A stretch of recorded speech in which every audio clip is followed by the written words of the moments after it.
Hello everyone, Blue Star Saber here once again to do another One Piece chapter review. 1096 Kumachi, in which this chapter will follow up the last chapter in which we finally began the Kuma flashback and begin to unravel all the mysteries behind this mysterious character that once came to the Straw Hats' aid back in Shalabi Archipelago.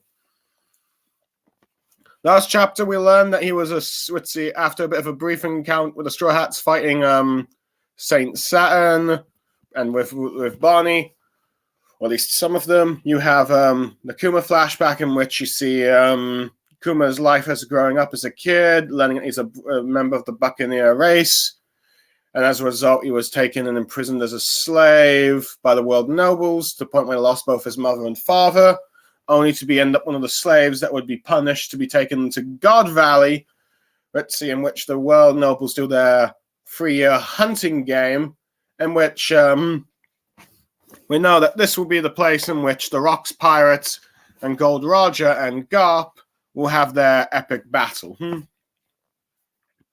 Will we find out the context and the events and actually see the battle, or will we get only just glimpses of it? We'll find out in this chapter. But before that, the reader request cover story by requested by UCP was requested that Zoro lament the losing of a game of musical chairs to Chihuahuas, I believe, in the woods, which we see a bunch of Chihuahuas sitting on the wooden chairs, and so just holding up his hands like, I've lost, kind of thing, and one of them is holding Zoro's sword. It's kind of cute, if you will. It's not really anything significant. I think it's just someone having fun with Zoro, regardless, one of the badasses of One Piece, just playing a cute game of musical chairs with a bunch of cute animals. So yeah, it's a nice little cover story. But anyway, now that said, on to the actual chapter. We begin the chapter with the game just about to start, or 1 hour from starting, in which you see civilians running for their lives. Some of them even holding children, including those baby age, just to kind of show you just how twisted this game is. And apparently that there, besides amongst the at least 10,000, I think, residents on this island from the looks of things. They are, among them are apparently they have Super 13 rare rabbits, which are apparently worth 10,000 points each, which is probably how Garland ends up winning this game. Apparently also 150 rare rabbits. And apparently one-hit kills will earn them apparently excellent bonus points. And apparently they have some fine prizes for the champions, which I will admit I did not really mention last chapter. There was at least 6 treasure chests, in which many people have theorized that these are devil fruits. Some have theorized that it's Kaido's devil fruit among them, and I believe even maybe Kuma's. And maybe some other devil fruits. I think some have even wondered if the Goma Goma no Mi is there. Maybe Whitebeard's devil fruit. Let's see, all the sort of devil fruits that the Rocks Pirates would eventually members of the Rocks Pirates would eventually get. We do not quite know. But but as you can see the civilians running, you have Garling, telling the children of the world nobles to watch this, as you see a bunch of what appears to be other members of the Gods Knights, as they're not wearing world noble uniforms. One of them is a woman in a sort of hat, and another in a gas mask, and another one of those sort of fancy sort of collar things, like Shakespeare would wear. With long hair. I think some people have compared the gas mask and the dude with the pretty hair to 2 of those orphans that Big Mum used to grow up with Mother Caramel. With the woman ends up saying how the trophies will belong to the Man Maya family, and the one with the gas mask was number 46, saying that they won't let Garland win this one. And the other one is just smiling. As you just see citizens are just pleading, crying, and just speaking their outrage about how was like let's see how this is just inhumane, and hoping they're waking up from a horrible nightmare. Others saying that humans shouldn't be treated as like toys to be messed with, or I guess insects or vermin, depending on which translation, I think. But you just see world nobles, some of them shooting before the game even starts, saying that let's see the rule. Let's see that they haven't even started yet, and they need to follow the rules. And apparently, there's at least 200 world nobles, and the hunt won't begin for another hour. And the person just mockingly tells the rabbits to hide, with this one mother just grabbing onto her child and just pleading, "Not my child." As we get a glimpse of the more God Valley Island in the background, but then we cut to Navy headquarters, Marineford. Let's see, we've got someone asking why such a remote island, and he says, and it revealed that person is Garp asking why he has to go there. But the person who revealed to tell him is actually Khan, who was the commander-in-chief in the world government by what we saw pre-time skip. But here in the flashback, he is currently the fleet admiral, but he's trying to tell Garp just to go and not tell the answers. But he says that they can't afford to take any chances because they don't quite know everything that's going on. But Garp knows that it's apparently the Celestial Dragon's field trip. And he ends up telling Kong that he warned him not to mess with Full Ed, or as I think in its actual translations, Hachinosu, depending on which translation you're using. Let's see, as apparently Marines, the world government, and the nobles ended up messing with that place, which Garp warned them not to do, and they end up doing so, telling them that they shouldn't have tried to take that treasure from the pirate island. Of course, the pirates would attempt to try and get it back. But the Kong is just confused about how this information was leaked. With Garp as we see Garp is relaxing at the beach, where we see a bunch of women in the swimsuits in the back. Some, I think, theorize one of them in the back is Garp's wife, or, Dragon's mother, or Luffy's grandmother. Though I'm not sure we can quite say that, but Garp is just saying, there's just a lot of security. You guys already have a lot of security gear. Why bother calling me? But he says, but Kong reveals that Roger might also get involved. But let's see, Garp is then shocked and saying, next time lead with that, or why didn't you tell me sooner? As he's preparing to, as he says he will head off, because whenever Roger's involved, he will go there. Anyway, this time we are cut to hold on.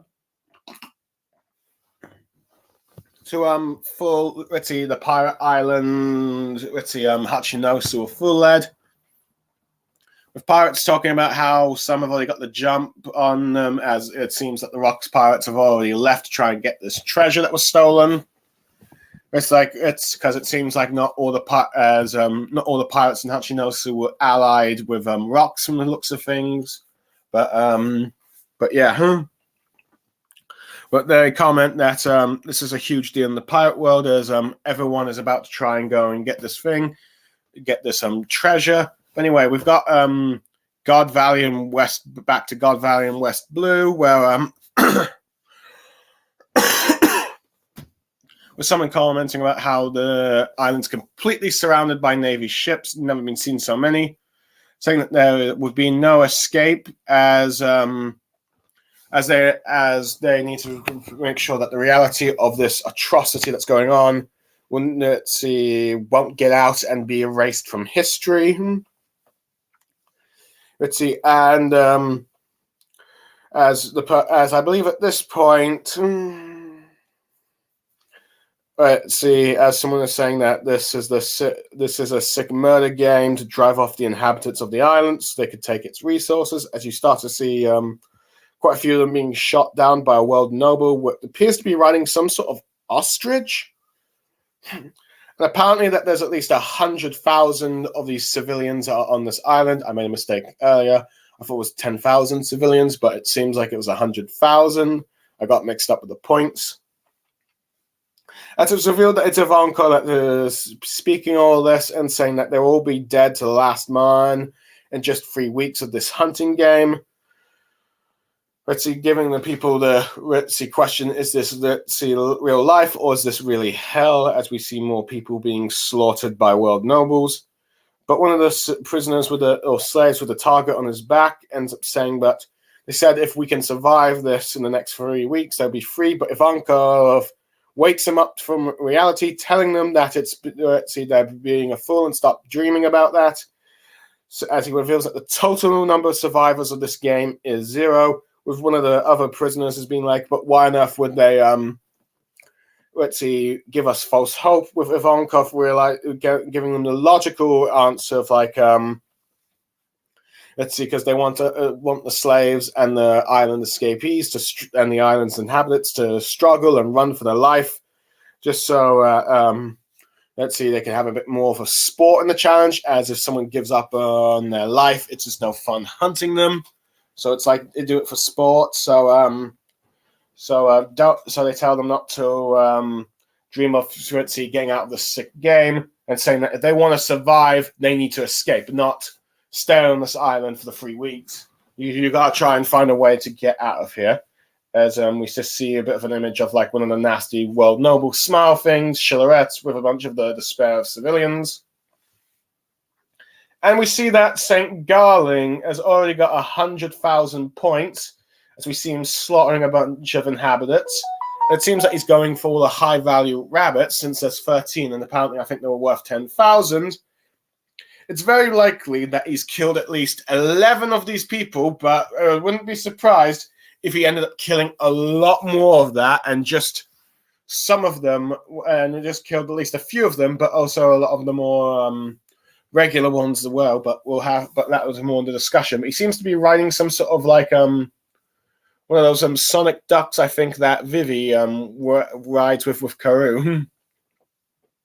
But we end up seeing a Denden Mishu being recorded in the holier land of Marijos, as it seems that there are world nobles there who are also watching this, as you see a bunch of Kiar hearts. So it's probably some of the fangirls and admirers that have just stayed behind.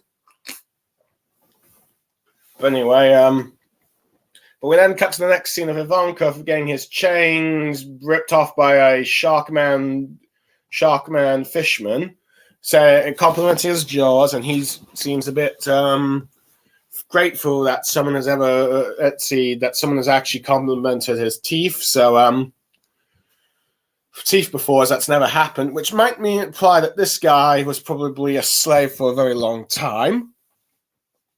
But anyway, we cut to Ginny as saying that the prizes, revealing the prizes for this event are their keys to escape, which confuses someone.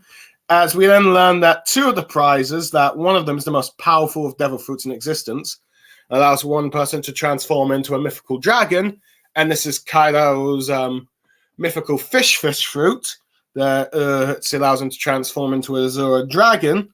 And the other is the pawpaw fruit, that allows users to send themselves and others to distant islands. And both of them are here in God Valley. And we get these little cute pictures of like a dragon and a cat with paws. So those devil fruits both of those devil fruits are confirmed to be the prizes there, which of course we know Kaido and Kuma gets them. With Ivanka revealing that if any one of them can eat it, they will be able to use those powers to escape, get past the blockade and escape. But one of the other prisoners or slaves, if you will, is saying that how can we get it when it's at the center of the island? But Ginny has revealed that she's not only she's a pro thief and also tapping and transmissions.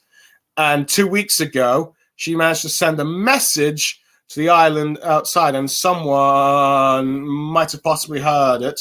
So she's saying that with that kind of like a message, with some people coming to this island, possibly to cause a distraction, they will be able to steal the devil fruits, but they also need someone here to be a decoy, which many of the others do not want to do it, but Kuma immediately volunteers, and we see that he's gotten shot an arrow in the back of him.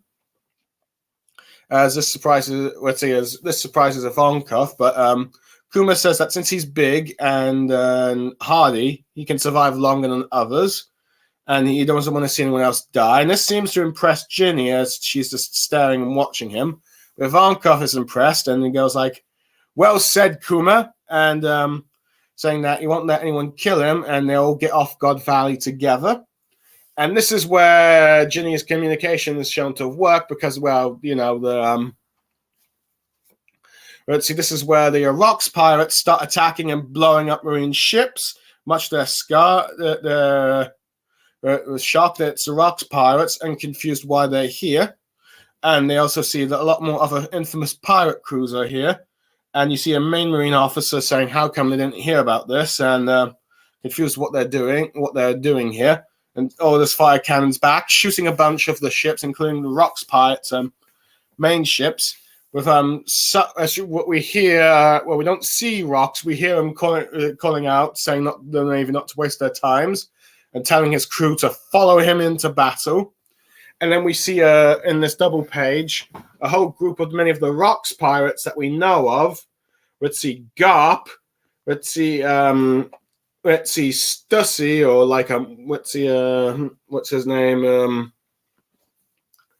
What's the self-claimed Weavile's mother, or Stussy's the genetic template for Stussy's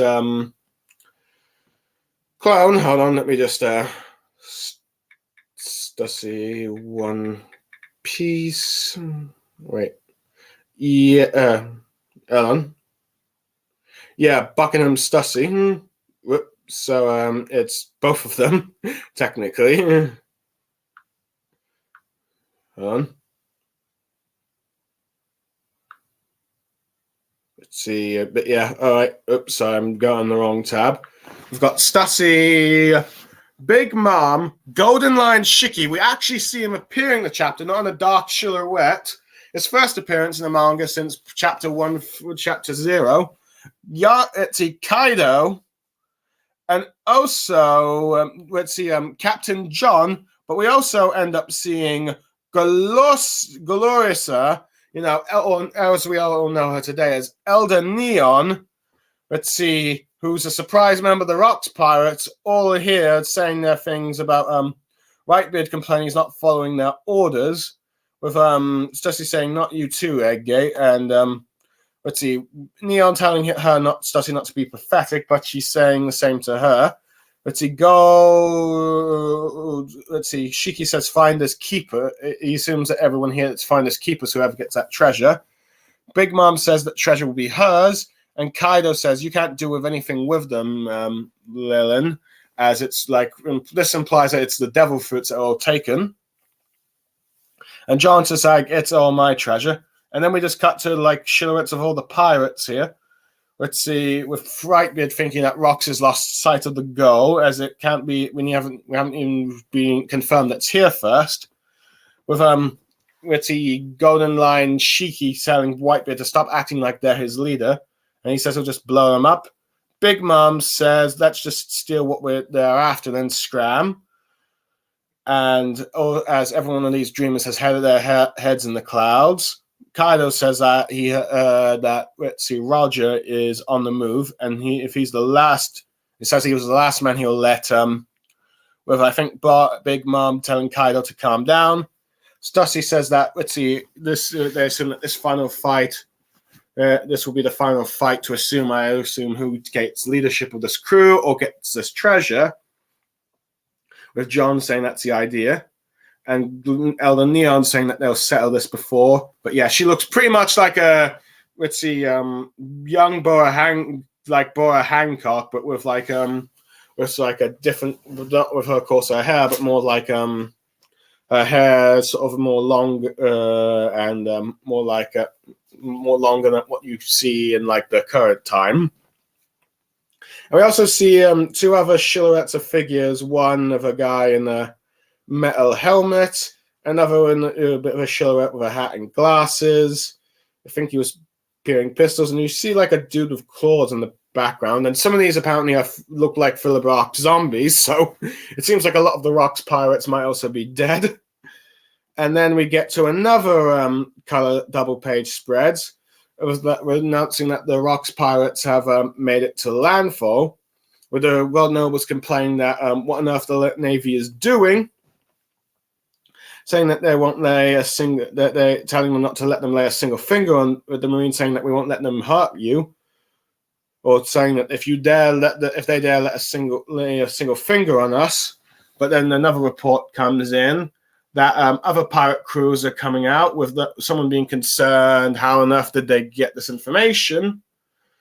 And they still don't know what the purpose is, but they tell them to watch out on the western shore as the Roger pirates are there. As you see, a young Gold Roger, just not with with like the mustache, the pirate hat, and he's in fact still got his straw hat, and he looks like a mix of a young Ace and Shanks. Dark King Rayleigh there, and Gritzy Scaban there, and some of the other members of Roger's pirate crew, whose names I don't quite remember. With Rayleigh saying this is going to be a wild one, and the Marines are just shocked, and Roger says that it's been a whole year, and he has no idea how he's felt for all this time, seeming that he's got like something that he's been meaning to get payback for a year ago.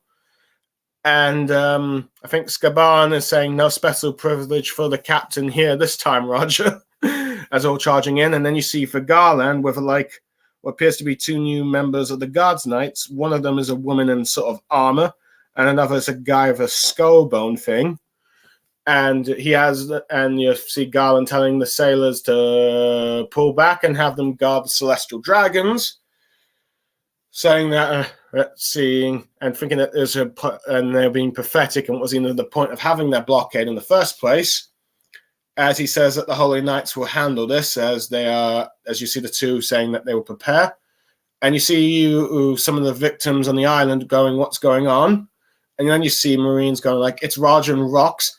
And they think this night might be the end. This might be the end for them, or too much for them. But then they get a message that help has arrived in the form of Vice Admiral Garp, and Bogard is here. And you've got the Marines cheering, "Woo, we're saved!" With Garp saying, "Tell me where to find Roger."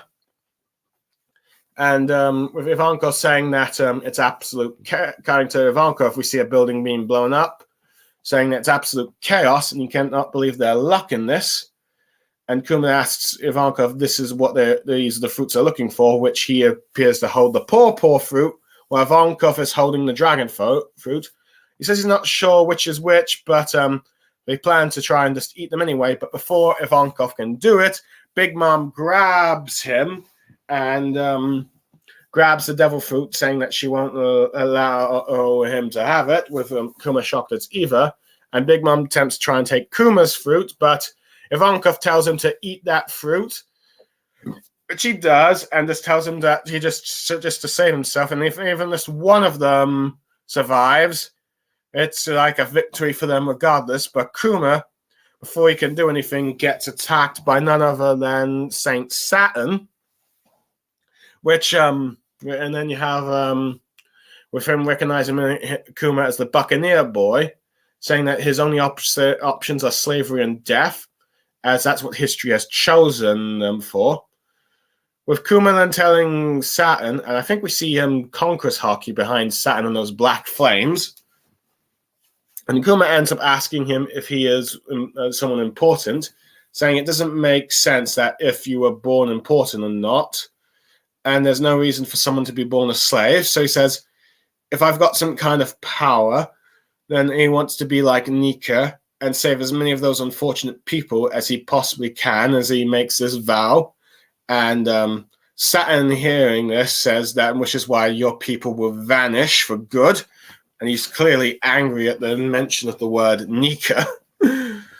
And then we cut to the end of God Valley, part of the flashbacks, where we hear Roger and Rock shouting at each other, telling them to wait, obviously telling Rox to wait, and Rox saying, "Get out of his way, Roger," as narration ends with this bit saying, "This event would be lost to the dark shadows of history." I'm just going to cut to this bit of the flashback here because I like to consider this a bit like the whole one part of the chapter. I want to give my thoughts on this bit here, which but blimey, see, this God Valley event is just it just gets more and more horrific and more sick with this like game. We also get to understand it a bit more and all that stuff. Like there's 100,000 residents here, so pretty much, the world nobles are attempting to slaughter 100,000 people here, and there's only just 200 of them, which you'd think that would give some people. Some people might try to fight back with those numbers, but since the holy knights are here, and these are probably all just civilians, and probably in the majority of the guards and fighters on this island have probably already been killed, for all we know. But we just got like they're all just now running for their lives. But apparently amongst them are like 13 rare let's see what they call rabbits, 150 rare rabbits, and also you can get bonus points for just doing a one-hit killed kind of thing. So you can just see just how kind of twisted this game is with like point scoring and just like which more people are more valuable to kill than others. And this apparently game is going to start with an hour, so it's like, blimey, this is like really twisted. And it seems like they were even willing to kill children here, and it's like, this is just like more horrific and adds more context with others. I mean, arguably and honestly just builds more on just how scummy the world nobles are with each chapter they're coming in. So it's like everything I said last review is like, yeah, these guys are the absolute worst. And it seems like from what we can tell from Garland's words, is that they have children watching this for entertainment, and it might be those that are watching from the Holy Land, from the Den Den Mushi, though there might also be some fangirls and other world nobles there, but it's like kind of just sick. But it's interesting to learn that amongst the 20 families here, there's at least over 200 world nobles. So it's kind of shown that the world nobles seem to have multiplied quite a bit, with their families over the years. Granted, from what I understand, the world noble, it wasn't just the 19 founders. They also brought all their families, and we have no idea how big those families were, but it seems like there's enough of them that could produce quite a lot, which I suppose makes sense because, well, we learned that besides Doflamingo's family, there was also Molsgard, section of the family that's also part of the Don Quixote. So there's probably other parts of that family besides those two, but yeah. So there's a lot of world nobles. There isn't like few small families, but a lot of massive ones. Granted, I suppose it kind of makes sense since Charles forced at least about 13 different women from various points of time to be forced to be his wives, though whether or not they were actually world nobles or just some sort of slaves, just different class of slaves, we do not know.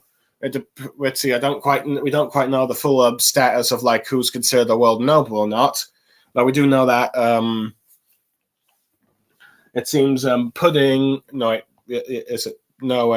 York is offered to be is offered the position of world noble if she can keep doing those mother flames. So who knows? But yeah, we've seemed to at least gotten a bunch of numbers for the world nobles. But it seems like we also get shillerettes of small shillerettes of the God's Knights, and there seems to be at least from what I can tell, there might be 9. Yeah, at least 9. Let's see, you've got at least one world noble who's probably doing all the announcements, and then you have like at least 9 figures. Let's see, there might be let's see, 10. I mean, granted, I think one of those things, like, it's so small that one of those might just be a pole, so I could be getting wrong, and the other might look like just an average world noble with the bubble thing on. But at the very least, there seems to be 9 figures, which seems to match the sort of god. Let's see, the 9 numbers that we saw with Dragon when he first mentioned the God's Knights to Sabo. So at the very least, there seems to be at least 9 Holy Knights, at least at one time. We could be wrong, which might match up for future Straw Hat fights, or let's see, whoever the Straw Hats do end up fighting. But we actually get a few names here. Well, not names, but we at least seem to get at least the appearance of 5 others, which I will admit, which I already mentioned. 2 of them apparently look like orphans from Big Mom's cottage, which I doubt that Mother Kalma will get an orphan from like a world noble, but yeah, orphans from world nobles, but who knows? I could be wrong. Or they could be just abandoned children from the world nobles, but I think one of them was like a prince from a lost kingdom that was dethroned, so I could be wrong in that regards. But at the very least, we know that they all seem to be they're not dressed as like your standard world noble, and all have like, and not all of them seem to be dressed as knight-like from the looks of things. As you've got, well, there might be one that's got one of the fancy knights. We have like at least a woman with like a specific hat. And she apparently, we also end up, as a result of this, learning of another family, the Manmaya family. I don't know. Hold on. Let me just, I'm just going to type in world nobles, and let's see if like, I'm just typing in the Manmaya family, but there seems to be no reference to what this name is based off of, but let's see. Let me go back. Here we are. But it seems like we at least got another one of the families. So with the 5 elders, the Don Quixote, Nox, Vigalan, we seem to at least have at least 10 of the 20 founding families at the very least. So we're getting more and more of these names. So we have that. See. But yeah, besides the guy, the gas mask, and the let's see, that's one doesn't look like a holy knight, but there's also like this one dude with like a skull with the Garland later when the Rocks pirates invade, and he looks kind of like he looks pretty he looks pretty intimidating, I will admit. But we also have this woman with like knight's armor. Granted, the bellies are showing a bit, but at the very least, she seems to have some sort of knight thing. But it seems a mix of knight theme and just whatever design Oda wants, which I'm kind of fine with. Now, I was expecting a bit. Now, I will admit, when the when you think of holy knights or god knights, I guess most people figured they look like Crusader knights, but I don't know. I guess Oda just likes wanting to do more individuality with the characters, which is also fine with. Though I will admit, I did partly expect more to have some form of knight get up, but who knows? We will have to wait and see. For we know, let's see. We have no idea if all these holy knights survive the God Valley incident, or if they're all the same from back then to now. We'll have to wait and see, or unless like the group has changed throughout the last 30 or so 38 years, like 30 to 37 years, I believe. So who knows? But for all we know, they could be all old and experienced by the time we see them again when the Revolutionary Army battles them, and possibly the Straw Hats later. But yeah, there's that. I do like let's see, but yeah, it's like it's really hard. It's really cruel just to see. You can really see the despair from the citizens from this chapter, and all of them pleading for their life, or just hoping that they're waking up from a nightmare. It really shows you the horror of this sort of genocide in which yeah, it's quite cruel. Yeah, it's kind of reminds me of some of the. It kind of reminds me of some of the events that have gone on in the world to these last few years. But yeah, but yeah, it's interesting to learn that. Let's see, Khan. Let's see Khan actually as the fleet admiral for a change, and this is arguably his, I believe, third appearance. Let's see if you count Chapter 0, but this is like the first time we actually properly, full on, see him as the fleet admiral. As we only saw a brief bit of him, we didn't fully see him when he was trying to get Garp to become an admiral, but he refused. And we see here that he's pleading Garp to go and deal with the situation. It seems for whatever reason he couldn't get Sengoku. Let's see, Sengoku to come out and assist. I guess he must have been busy, but it seems like even back then when he was a vice admiral, it seems like before he became the hero of the Marines, Kong really valued Garp's skills.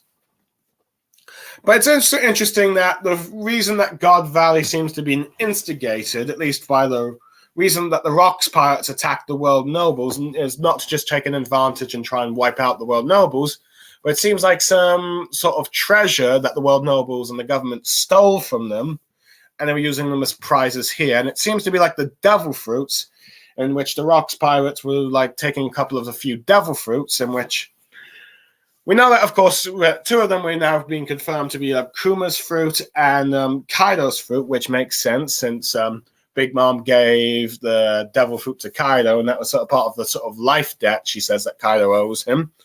But there are also people wondering what other devil fruits might be here.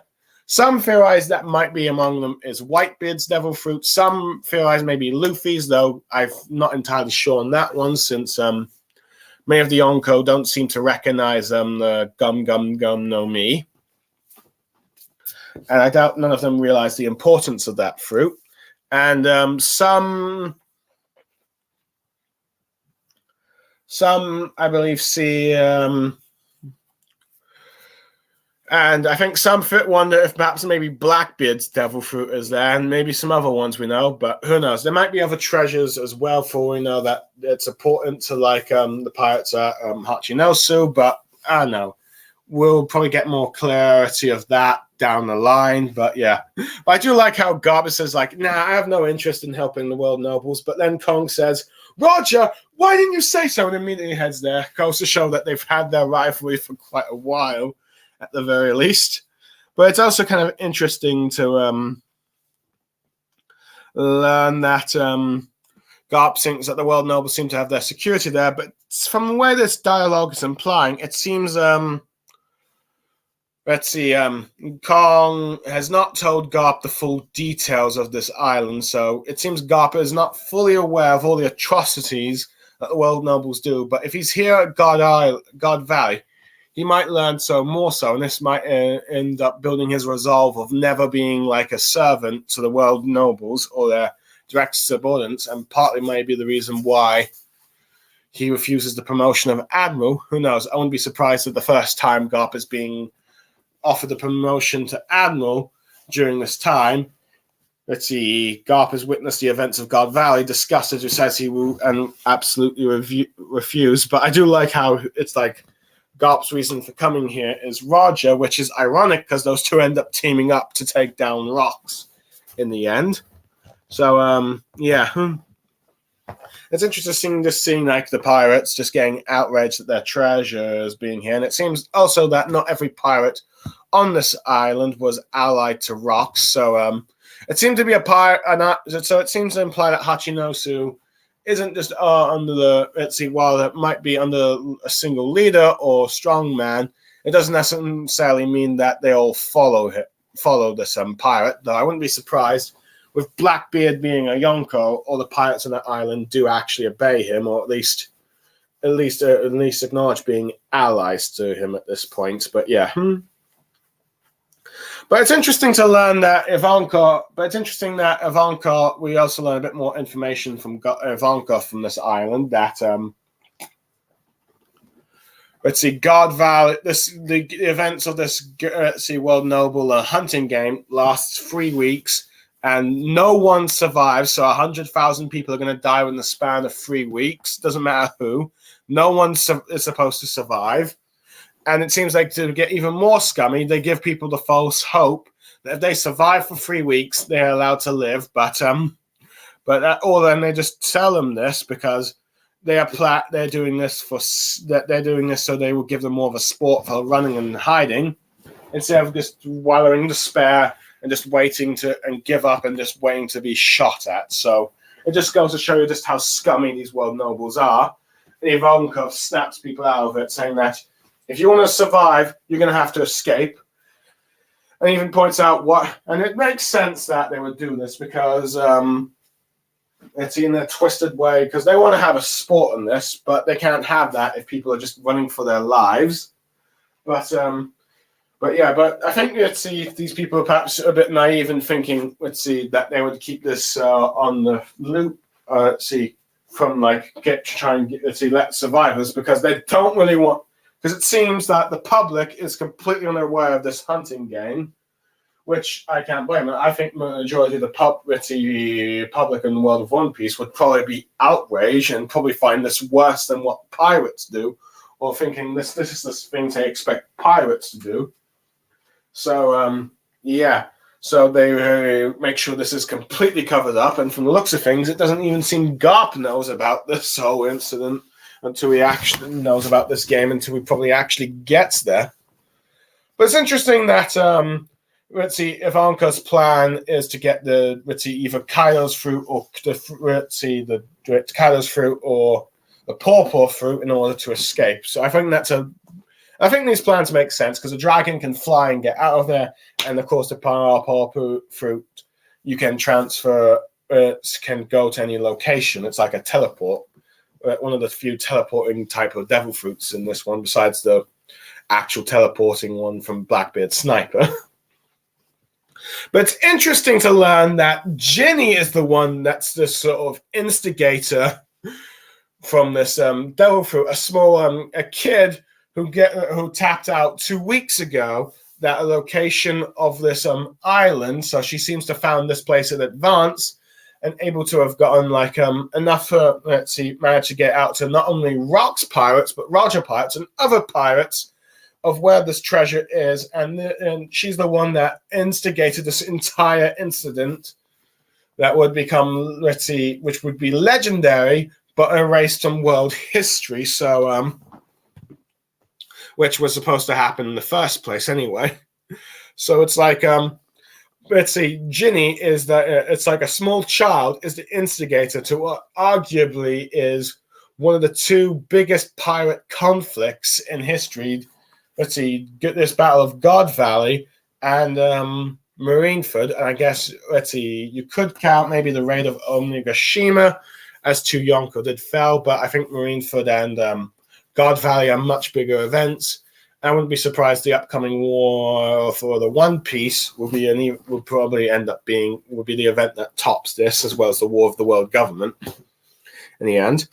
But they still, of course, need someone to be a decoy here in the whole event, but none of the slaves want to do it, but Kuma does, and he's already been shot by an arrow. So it shows his sort of noble side, and him being like, you know what, I'm strong for my, strong due to his race. And I do like how this impresses Ivankov, but it seems like Ginny is a bit wowed by Kuma. And I wonder if she is Bonnie's mother, this might be the beginning of her developing a crush on Kuma, for we know. But yeah, it's just it's just kind of just cool. Just actually, also, I think the coolest bit is just seeing that whole group of the Rocks pirates minus Rocks himself. And this is probably the first sign that we're not actually going to see the battle, because we only actually hear Rocks, but at the very least, we're going to get a voice of Rocks next year in the anime when they probably adapt this, or maybe the year after, depending on the pacing of the anime's adaptation. But yeah. But we pretty much see the Rocks pirates all together. We'll admit, Gloriosa is a surprise, as I thought Shaka, I think it is, Rayleigh's wife. I thought she would be the one that was a part of the Rocks crew, but for we know, she might But for all we know, all the Amazon pirates might be allied to Rox at this point. We just don't quite know the whole details of it yet. And I think Oda did imply that she would be associated with Rox, but let's see, unless Oda's changed his mind and decided to have Gloriosa here, which, yeah, she looks quite a lot like Boa Hancock here. I do wonder if perhaps this will lead to a joke with Elder Neon and Boa Hancock later, but who knows? But it's just cool just to see Garp, Big Mom, Kaido here, Stussy, and Gritty John alive, though he seems to be not much different from his zombie form, so it makes me wonder if they've managed to find someone that was quite similar to him to possess his shadow. But it seems we also have a few maybe clones of shitty zombie corpses of other members of Rock's Pirates from the Philip Arc generals here, like that Claw dude. And this guy, what appears to be in the sort of armor, so who knows? But the biggest thing, of course, is seeing Shiki here in the manga, as this is his first full-on appearance in the main manga's timeline, as we only really seen him in Chapter 0, and granted, he was mentioned in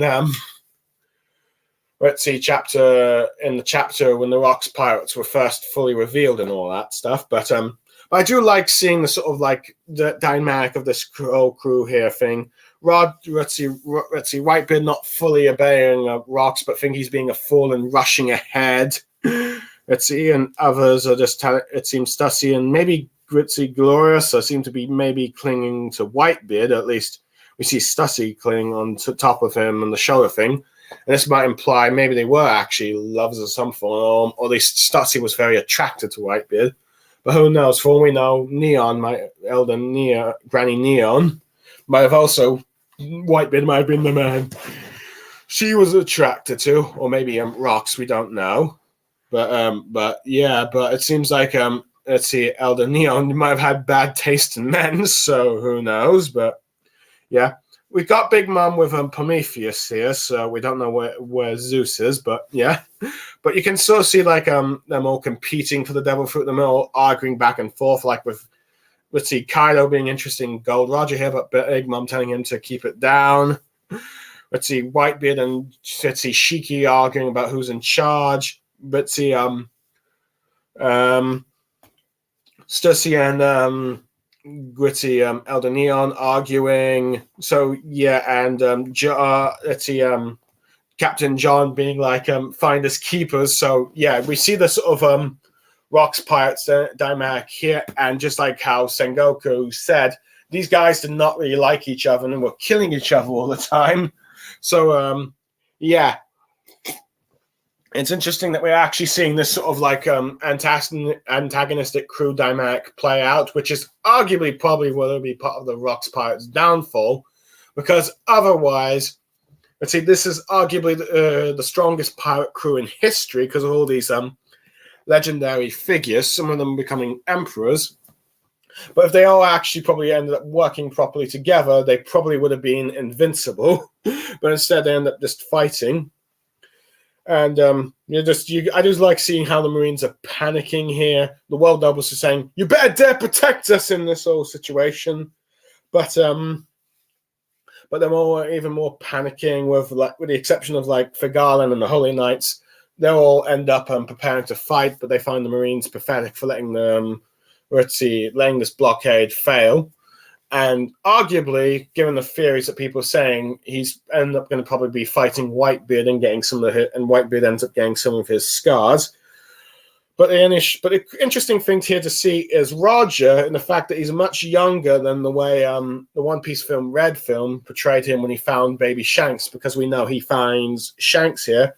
It could be that Oda changes his mind, and let's see, from the time he was doing the production of film Red. But who knows? But it goes to show you that film is still kind of non-canon, despite some of its semi-canon status and lore, with some of the characters, including Shanks. But yeah, but it's kind of cool to see him as a mix of a young Shanks and, or particularly what an older Ace would look like. So yeah, sort of building up to let's see, Ace and Roger's similar, let's see, being father and son. And probably if Ace probably lived, he'd probably look a bit more like Roger. Though, granted, I think there's this 40 or 60 year thing that shows what Ace looks like, but it's been a while since I've seen that. But it's interesting to learn that Roger is here to get some payback for something that happened a year ago. So it seems like it's possible that he fought Rox like a year ago and ended up losing, and now he's here to settle the score. So it just goes to show you that this rivalry is going by, and it goes to show that maybe for the first time there is a pirate that could have actually beaten Roger, and it was Rox, and now he's here to even the score. So which is interesting because Roger's always seemed like this legendary figure that's invincible with only Whitebeard tying to him, but now it seems that there might be another pirate that's actually able to beat him for once. But yeah. But this for let's see, many of the civilians here, they're just confused what is happening. As let's see, they know that neither the pirates or the world nobles are going to save them. But who knows? But from the way I believe chapter 1, let's see, the last chapter mentioned the God Valley incident. Let's see, when Sengoku first mentioned it, Roger protected both the world nobles and the slaves, so I wouldn't be surprised if Roger helped some of these people get out. But yeah. But speaking of which, we actually see Garp charging with a bunch of Marines. Let's see, none of them I don't really recognize, with the exception of Bogard, but we do learn that he was actually here, and it goes to show just how long this guy has served under Garp, which I will admit must be quite a lot of loyalty. But I do like how some of those Marines are like, let's see, this is too much, Roger and Rox. Oh, Garp's here, we're saved! It's interesting to learn that Kuma got his fruit, but Ivankov actually held Kaido's fruit, so it could mean that we might have seen Ivankov with actually Kaido's devil fruit, which made, I think, some fan images of his face with Kaido's dragon body, which is kind of funny.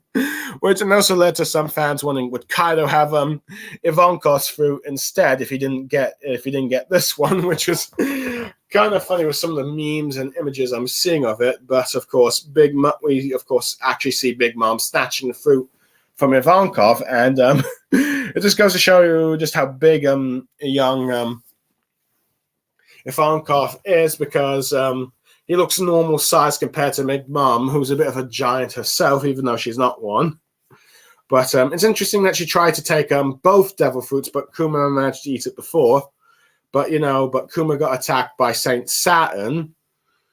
It's interesting because the way this flashback is building up with Saturn, since he's the one that gives off as I think this is building up to the interactions with Kuma and Saturn here are building up to when he gives the order, and then leading to Bonnie stabbing him in the main timeline, which I think is building up to the fact that these two, that this is building up as Saturn being the bit of the scummy person that's part of Kuma's, flashback, leading to events of God, to Egghead, and arguably more to why he's going to be the antagonist for this arc, and why the Straw Hats are ultimately going to be the ones to probably take him down, and maybe he even be permanently taken down in Egghead. But I do like the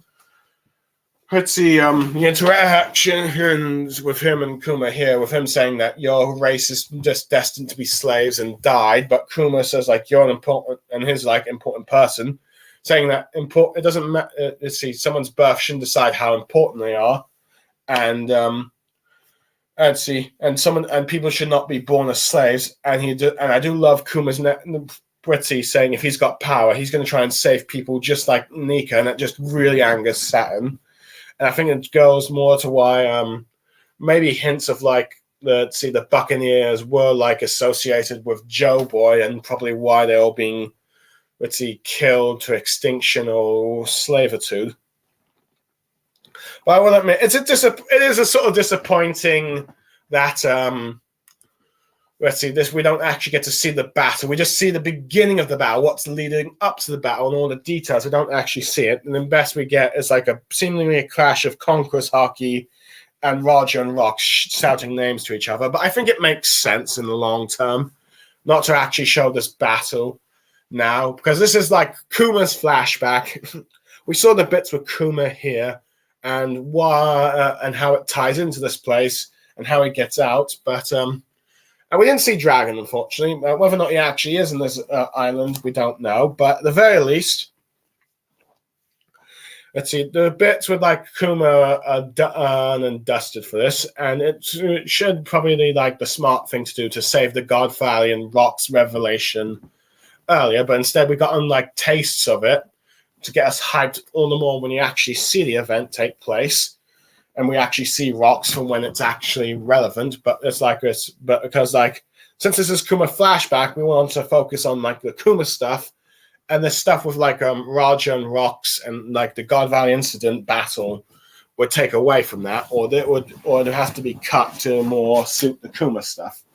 But I think it's fine for the time being, even though some people are saying that this is a blue ball tease or just a tease. But I think it's fitting that we stick to the Kuma stuff. Which we're now going to like cut back to like the rest of the chapter going on, which is only a few bits and pieces there, as we're now back in the Sobek Kingdom in South Blue.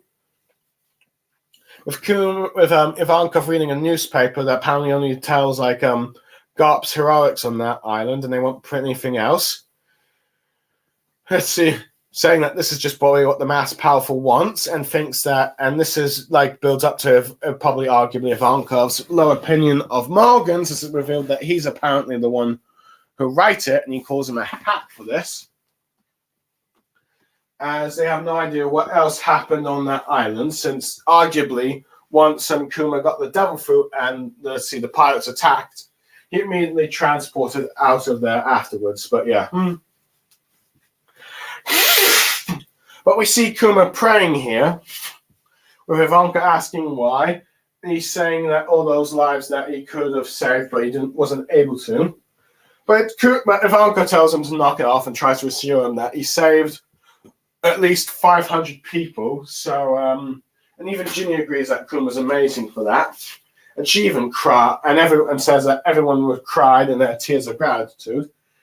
And she calls him Kumachi, and this Kumachi as a sort of nickname from my understanding of it, and this is why the chapter is named Kumachi. And she talks about how she and everybody was crying tears of gratitude. And Ivankov ends up telling like Kuma he has hands of liberation, with Kuma looking at his bare paws, thinking of what Ivankov just said, as I think he's slowly realizing that he's become, it's in a sense, he is becoming like his hero, Nika. Let's see, and we learn that this church that Kuma's staying in is actually a church that was run by Kuma's parents, which I do wonder if that was perhaps a bit of a foolish move on Kuma's part, but because like this might be a location that the world nobles and the government think that Kuma might have escaped to, or they're being too arrogant and thinking that there's no way Kuma would return here. But I'm just theorizing. But Kuma says that this church seems to explain much about him, and this is probably also the place where Kuma gets his Bible. But yeah, but Ivankov reveals that he's actually going to head out to sea and make way for his adventure and all that stuff. And I wouldn't be surprised if going out on his adventures he becomes more of an Okama and ends up meeting Dragon, and then those two eventually reunite with Kuma later, which I might explain how they eventually form the Revolutionary Army. And Kuma ends up saying, as long as he lives, he'll never forget Ivanka's face, which is the irony, of course. And Jenny reveals that she's staying here with Kuma, and what she wants to do in her life, and says goodbye to her brother, which might imply that they may not be blood related if they're not, let's see, sticking together, or even if they are blood related, she decides that she wants to stay with Kuma after everything they've been through. But let's see, but Ivanka accepts their decision and feeds them well, as he says, "So long, my friends," which might emphasize they're not blood related, but who knows? And we learn that Ginny is actually 4 years older than Kuma, so she's going to help feed him and all that stuff, which surprises Kuma. And then we see them a bit of a montage of them chopping wood and chopping wood into logs and selling them into town, so they could make food and don't have to scrap for the trash like they've been doing apparently for a while. And then we see two kids, which seem to be based on two members of Barney's pirate crew, since one of them seems to have a name, the Strap, and they look like the sort of get-up that Barney's pirate crew are. So this might imply the loyalty that Barney's crew had with with her, is that they were part of her kingdom, which makes it sort of like a bit tragic that she didn't go back to rescue her crew when they were captured. No, I'm not sure if Barney implied that they're somewhere else right now, but who knows? We'll just have to wait and see. But they're picking on Kuma, throwing stones at him, calling him a monster. They cannot believe that he is 9. So that implies, I think, Ginny is 13 at the very least. And she ends up protecting Kuma, who doesn't fight back, as she beats up the two bullies, and they end up crying. But Kuma, being a nice guy, ends up extracting their pain like he did to Luffy when he gave it to Zoro, and tells him that Ginny's actually a nice person. And they wonder if the pain flew away, this is like magic or not. And anyway, we start to see a lot more of these kids helping Kuma out and building logs and all that stuff.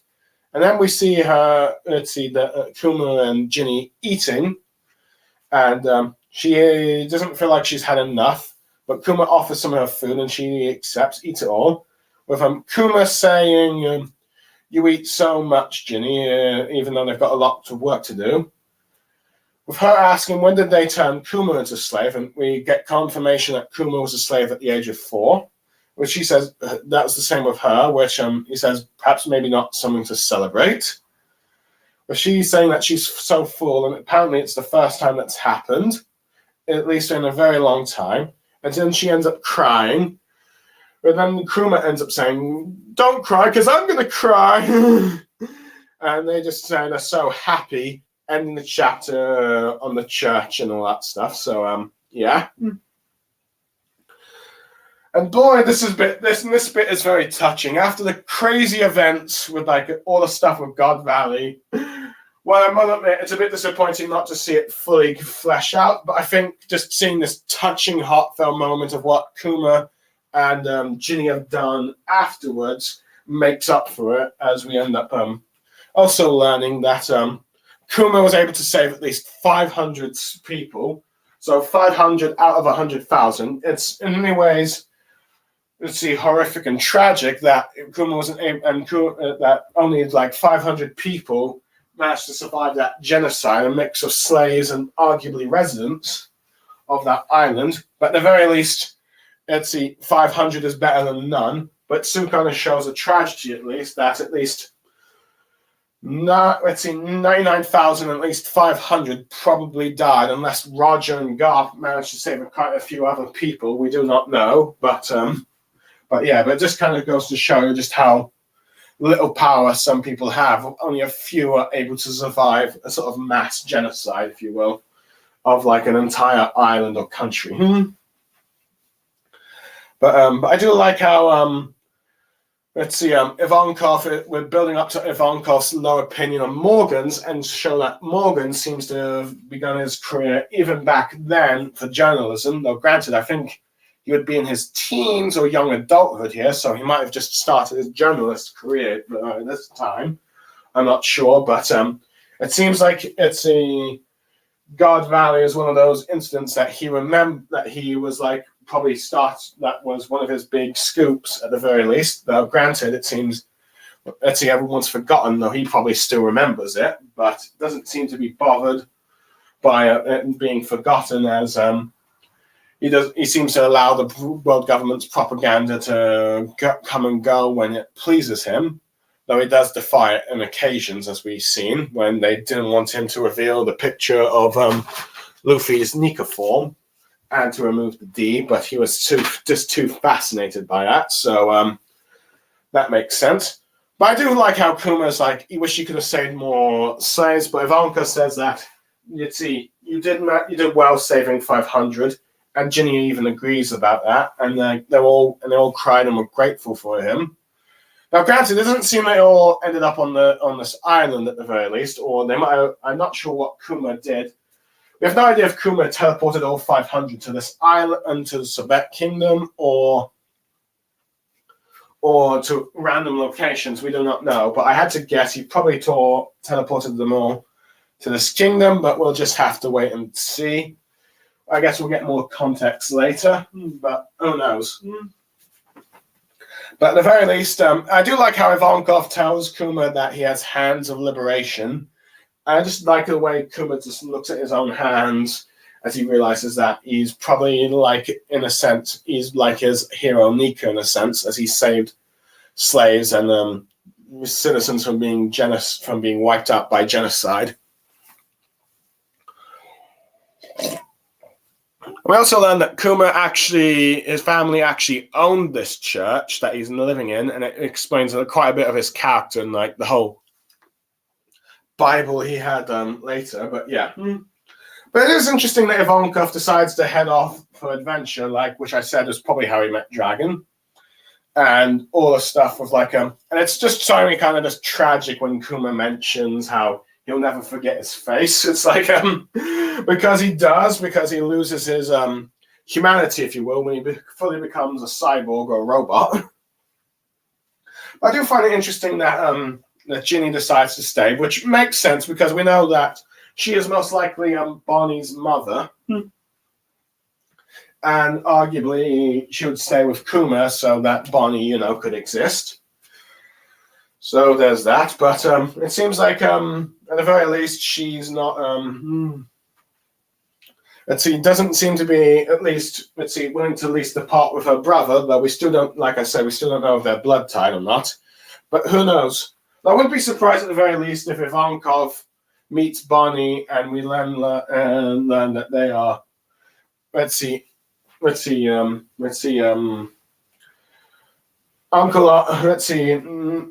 niece and uncle or / aunt, depending on I guess what Ivankov identifies as.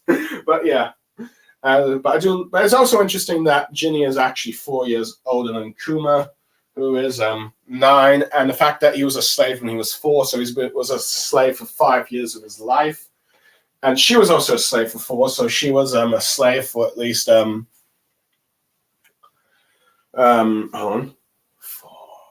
at least 9 years of her life. So it's quite interesting. So it's quite sad. So it's quite sad to learn that there were that many years of being a slave. But it's also interesting to learn that Kuma, who eventually becomes the king of this land, sort of had humble beginnings when he chops wood and sells logs after a few weeks after eating rubbish from the bins and all that, and instead actually is able to eventually becomes a king. But it's interesting that many of the that we see some kids that pick on Kuma seem to end up being possible members of Bonnie's crew in the future, though we have to wait and see if they get older. But it seems more of them flock to Kuma and Bonnie. Now, not before, after Ginny beats him up for picking on Kuma, so I do like how protective she is of Kuma, but Kuma, being a nice person, removes their pain, and as a result, they seem to have gotten a bit of loyalty to them, and it seems like they form up with a group. But I think the really touching bit of this thing is the fact that Ginny and Kuma, of course, having their meal together, Kuma offering more of her, and this is probably more confirmation that Ginny is Bonnie's mother because she's a bit of a glutton, as Kuma comments, and they're the same there. And after a bit of talk about, the years of her as a slave, we just end up and after she realizes that she's full, she's just so happy that she ends up crying, and Kuma's crying, and it's really touching because for the first time they've had a meal that they could fully eat, as it probably implies that the world nobles didn't really give them much food and probably let them starve half the time. But now that they do, they are having arguably probably the best moments of their life, being free which is probably going to be all the more tragic after these few happy moments that we're seeing in this bit of the flashback. It's probably going to lead to more tragedy when what we find out happens to Ginny and all the stuff that will eventually happen to Kuma. But yeah, arguably a very good chapter. Let's see. Now, if I had to give it a score, I'd give it probably a 9.5 out of 10. It probably would be a 10 out of 10, though I do kind of feel a bit sad that we got teased of God Valley, the God Valley incident fight, but we didn't actually see it. But the build-up overall was good. We learned the context of why it happened, who instigated, and more immediate, and actually who was a part of the Rocks Pirates and all that stuff, as well as build up with like Kuma and Saint Saturn, and the touching and how Kuma escaped, and like the sort of bond he seems to be sharing with Ginny, who will become the arguably his wife and then mother of Bonnie. But who knows? We'll have to wait more and see on what was revealed there. But yeah, overall, it's a very good chapter. And this review is longer than I expected to be, but I hope people enjoyed what I had to say. But I am Blue Star Saber, signing off. Thank you for listening to this review, if you've done. And I'll see you next time in the next One Piece chapter. But for now, goodbye, everyone.